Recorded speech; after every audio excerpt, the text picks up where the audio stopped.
आज तक के इतिहास में इतनी बड़ी जीत किसी पार्टी या गठबंधन की नहीं हुई जो अब हो गई, क्योंकि यहाँ पर दैवी शक्ति काम कर रही थी। और दैवी शक्ति जब काम करती है तो मनुष्य उसका आकलन नहीं कर पाता है। इतिहास में पहली बार एक शंकराचार्य के रूप में हमने किसी पार्टी के लिए कहा कि उसको जनता को चाहिए कि उसको वोट दे। जो नहीं कोई नेता कर पाया ऐसा काम उस व्यक्ति ने कर दिया। गौ माता को पशु सूची से हटा करके राज्य माता का दर्जा दिया। क्योंकि विरोधी लगातार ये कह रहे हैं कि गड़बड़ी की गई प्रशासन के द्वारा। देखिए, ये गड़बड़ी वाली बात तो अलग है, उसका तो प्रमाण दे करके ही कहा जा सकता है। अगर प्रमाण होगा तो उस पर विचार करके बाद में चुनाव निरस्त भी हो जाएंगे। वहां के जहां गड़बड़ी बता सकेंगे विपक्षी लोग।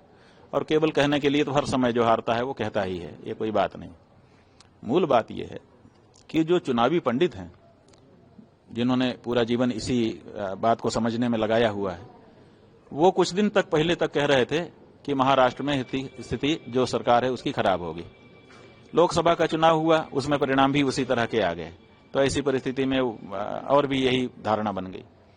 उसके बाद चलता ही रहा, ज्यादा से ज्यादा खींचतान के बराबरी पर मुकाबला लेकर आए कि कुछ भी हो सकता है।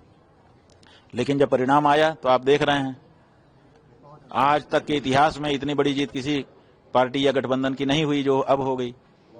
तो ये पता क्यों नहीं चला लोगों को?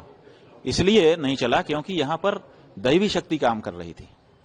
और दैवी शक्ति जब काम करती है तो मनुष्य उसका आकलन नहीं कर पाता है। हम लोगों को आभास था, इसीलिए आपने देखा होगा इतिहास में पहली बार एक शंकराचार्य के रूप में हमने किसी पार्टी के लिए कहा कि उसको जनता को चाहिए कि उसको वोट दे, आशीर्वाद करे। ये क्यों कहा? हम अपनी मर्यादा को भूल रहे थे क्या? नहीं, भूल नहीं रहे थे, लेकिन हम दैवी जो शक्ति है उसका अनुभव कर रहे थे कि ये आशीर्वाद एकनाथ शिंदे को मिल गया।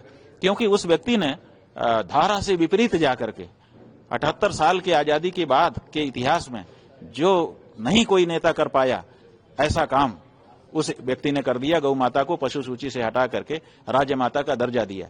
उसी समय हम लोगों को लगा था कि ये गौ माता का आशीर्वाद इस व्यक्ति को मिलेगा। और जैसे जैसे चुनाव आता गया हम लोगों को ये बात दृढ़ता से समझ में आने लगी। तभी हम लोगों ने कहा था, और हमको बड़ी प्रसन्नता है कि गौ माता ने अपने बेटे एकनाथ शिंदे को इस तरह का आशीर्वाद दिया। महाराज जी, जो छवि बाला साहब की वहाँ रही है, हिंदुत्व की छवि, वो अब लेगेसी को उनके बेटे, दोनों बेटे नहीं लेके आगे चल पाए। देखिए, वो बेटे नहीं लेके चल पाए वो अलग बात है, लेकिन महाराष्ट्र की जनता है और बहुत सारे दूसरे लोग हैं जिन्होंने जो शिवसेना की अपनी धारा थी उसको बरकरार रखा है। और इसीलिए महाराष्ट्र की जनता ने उनको भरपूर प्यार भी दिया है, 57 सीटें दी हैं। इसका मतलब है कि बाला साहेब का जो विचार था हिंदुत्व के पक्ष में वो आज भी जीवित है। हाँ, उसका नेतृत्व अब उनके बेटे नहीं कर रहे हैं बल्कि उनके शिष्य कर रहे हैं। ये बात है। महाराज जी, सीएम योगी जी का अक्सर तस्वीरें आती हैं गौ माता का सेवा करते हुए, जहाँ जाते हैं गोरखपुर जाते हैं या कहीं पे जाते हैं, क्या वो फैक्टर यहाँ पे काम कर रहा है? देखिए, बात यह है कि फोटो खिंचवा लेने से, जैसे कोई किसी भी पद पर हो वो गाय के साथ फोटो खिंचवा ले, दुलारता हुआ, पुचकारता हुआ, तो वो फोटो तो जाता है। कुछ लोगों पे उसका भी फोटो का भी प्रभाव पड़ जाता है जो वस्तु स्थिति को नहीं जानते हैं। वो फोटो देखते हैं, सोचते हैं कि देखिए गाय के प्रति कितना भाव है इनका, तो वो तो चले जाए। लेकिन आजकल क्या हो गया है कि जागरूकता बढ़ गई है, हर व्यक्ति के हाथ में सूचनाएं आ गई हैं, तो इंटरनेट पे लोग देख लेते हैं, तो डाटा भी देखते हैं कि ये जो प्रदेश का मुख्यमंत्री है ये गाय को प्यार तो कर रहा है, लेकिन इसकी गाय की स्थिति इसके प्रदेश में क्या है। तो जब वो इंटरनेट पे जाते हैं तो देखते हैं कि जितनी गौशालाएं हैं सब जगह बदहाली है, गायें मर रही हैं, उनकी देखरेख नहीं हो रही है, चारा नहीं मिल रहा है, भूसा नहीं मिल रहा है। उसके प्रदेश में जगह जगह कटीले तार लगाए गए हैं जिससे घायल हो रही है, करंट लगाए गए हैं, मारा जा रहा है, पीटा जा रहा है। और डीएम के तहसीलदार के कार्यालय में गायें घुस रही हैं, लोग घुसा दे रहे हैं, माने इस तरह से अपना वो दुख दिखा रहे हैं।